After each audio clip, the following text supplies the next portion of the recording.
Merci Monsieur le Président. J'enlève ma casquette de rapporteure pour quelques instants pour donner la position des Verts par rapport à ce rapport préavis. Les Verts ont à cœur la promotion d'une politique de quartier ambitieuse, source de cohésion sociale et d'appropriation de notre ville. Nous réclamons donc depuis de nombreuses années la pérennisation des contrats de quartier, la mise en place d'une réflexion large sur cette échelle urbanistique et surtout un réel outil qui permette l'implication des habitants dans leur environnement, notamment par le biais de démarches participatives.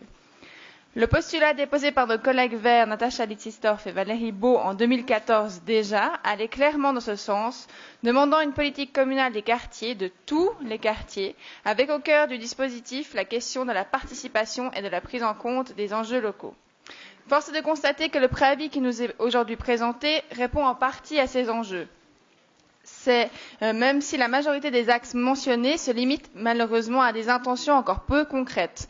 Nous ne pouvons qu'applaudir une politique qui va dans le sens d'une vie locale plus intense et intelligente. Les Verts vont donc soutenir ce préavis en espérant que les écrits se transforment rapidement en actes et bénéficient largement aux Lausannoises et Lausannois. Une lacune importante du projet doit toutefois être mentionnée, la question des budgets participatifs. C'est la première fois que cet instrument de gestion des politiques de collectivité est mentionné dans un préavis lausannois et nous nous en réjouissons vraiment. Et là, je rejoins M. Calam, on manque d'ambition avec une enveloppe de seulement 100 000 francs au début et l'absence d'un réel cadre quant à son utilisation.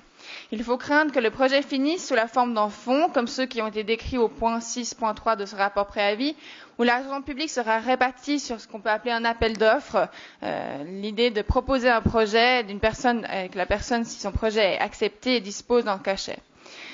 Pour impliquer ceux qui font vraiment la vie des quartiers, pour créer des échanges, des dynamiques qui profitent à tous, un simple fonds de 100 000 francs pour toute une ville ne suffit pas. Ce qu'il faut, c'est une réelle prise en compte de la participation de chacun et chacune sur tous les projets touchant leur cadre de vie, et ce, à toutes les étapes. Une démarche et une politique qui demande du temps et une certaine implication des services de la ville, mais qui peut aussi qui demande peut-être aussi une nouvelle mentalité à développer dans nos politiques en général. De nombreuses villes ont néanmoins mis en place des budgets participatifs de grande ampleur avec des montants conséquents et une réelle politique locale. L'exemple de Paris est souvent cité parce qu'il est en effet exemplaire, qui a mis en place ce type d'outil déjà depuis 2001 avec des budgets de 100 millions en 2016, donc des budgets aussi d'investissement. C'est aussi une politique relativement différente, dont 30 millions qui sont dédiés aux quartiers populaires.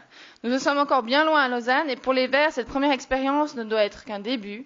Il sera nécessaire d'avoir une vision plus développée et aussi d'accepter que des budgets parfois plus importants ne soient pas uniquement le privilège d'élus et de fonctionnaires, mais aussi de nos citoyens. Malgré cette lacune, la politique des quartiers telle que présentée est cruciale pour développer une véritable cohésion sociale au sein de notre ville, une meilleure qualité de vie et ce que l'on pourrait appeler un bien vivre en ville qui est extrêmement cher aux Verts lausannois, comme il me semble, à notre municipalité. C'est pourquoi nous accepterons, comme je l'ai déjà mentionné, ce rapport préavis.